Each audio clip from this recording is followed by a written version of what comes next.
Recent a avut loc plenara Comitetului Național pentru Apărarea Păcii, consacrată principalelor probleme ale situației internaționale actuale.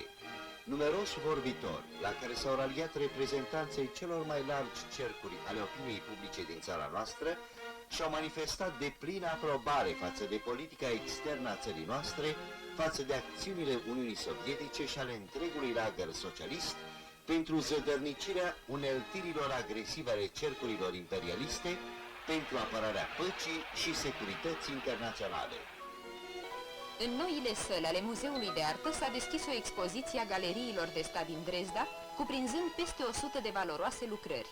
În ultimele zile ale războiului, o parte din aceste comori de artă au fost salvate de armatele sovietice și predate după război Republicii Democrate Germane.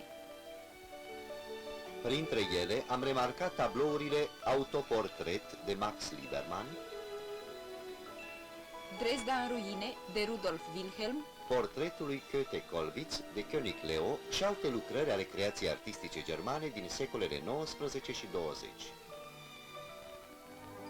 Dacă vă petreceți concediul la Vatra Dornei, cumpărați-vă neapărat alune. De ce?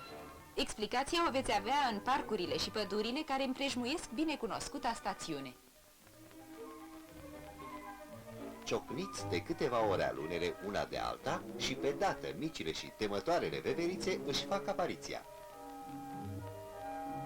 Pofta învinge orice prejudecată. Lăsând fiala la o parte și ronțăind de zor, veferițelor le crește curajul și se gândesc că n-ar fi rău să-și facă ceva provizii pentru la iarnă pe cheltuiala oamenilor.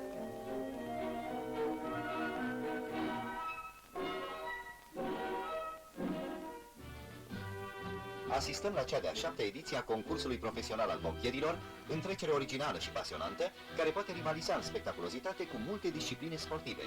Participanții la concurs au de învins obstacole dificile și variate, ducând totodată o aplică luptă cu timpul. Aceștia sunt oamenii care, cu spirit de abnegație, sunt oricând gata să smulgă focului bunurile obștești și avutul populației. Dovedindu-se foarte bine pregătită, echipa regiunii București a câștigat 4 din cele 6 probe câte au existat în concurs.